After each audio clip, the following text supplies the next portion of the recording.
The story of Irish immigration to Georgia dates all the way back to our founding father. James Oglethorpe claimed Savannah, and he pitched his tent on Yamacraw Bluff. He was a British citizen, but his mother was from Ireland. So I like to think that Oglethorpe, when he was a kid growing up in England, that he was getting, Irish vibes from Mom.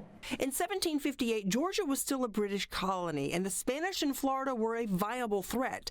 To keep them at bay, the city appointed Irishman Henry Ellis as a royal governor. He came in as a Mr. Fix-It. Ellis established Georgia's defense system, created a parish structure for county lines, and built a relationship with the Creek tribe of Native Americans. He gained trust with them, and he laid the foundation for actually what is the next element of the Irish story in Savannah, Georgia.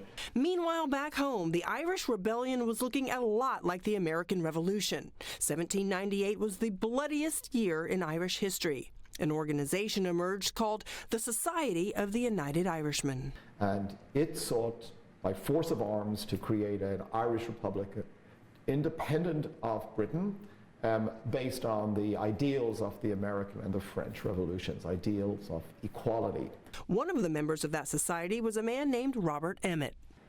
He was captured, he was executed, and he became, in a way, kind of the secular saint of the Irish, especially the Irish in Americas. The rebellion became a catalyst for early Irish immigration, many settling in the Old Fort neighborhood of Savannah, and they named a nearby grassy area the Irish Green.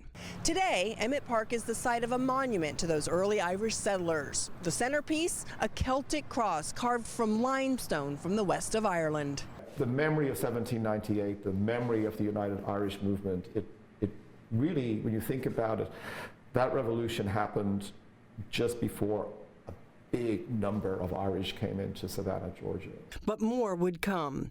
By 1812, the Napoleonic War left Ireland in tatters. Prominent Presbyterians from the north and indigent Catholics from the south flocked to Savannah. Irish merchants who were already here created a benevolent organization to assist those incoming immigrants. They called themselves the Hibernian Society of Savannah. Its mission is to provide what its founding document calls a delicate charity to these poor Irish. They're Presbyterians, these incoming Irish are Catholics, it doesn't matter. Everybody is Irish. And that really is the spirit of that age. The Hibernian Society had good timing because back in Ireland, things were about to get even worse. Sort of from about 1817 through the early 1820s, Ireland was struck by two gigantic famines. Famine drove even more people out of Ireland. Meanwhile, here in Savannah, a fire burned down half the city and yellow fever killed a tenth of our population. The promise of work brought many new Irish laborers to Georgia. So there was a real need to reconstruct a big chunk of Savannah. Then, between 1845 and 1849, another potato famine devastated Ireland. Over 1 million people emigrated, over 1 million people died. Many who fled came here. Shipping companies in County Wexford even began advertising migration to Georgia.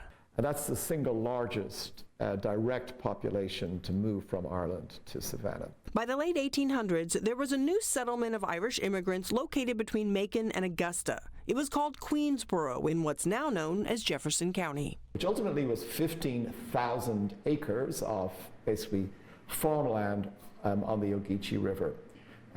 They created a town, they built a church, a Presbyterian church, and so there you go. You have a significant group of Irish on a significant amount of land just outside Savannah. After the Civil War, migration slowed to a standstill, but the early Irish settlers were here to stay. They made Savannah their home. They welcomed new life and their new neighbors. And to this day, the Irish welcome everyone to celebrate their heritage and their culture. Sort of openness. It's a welcome to be Irish. You know, we say everybody's Irish on St. Patrick's Day in Savannah, but if we look at the history of our city, people really have been Irish, have been welcomed into Irishness for a very long time.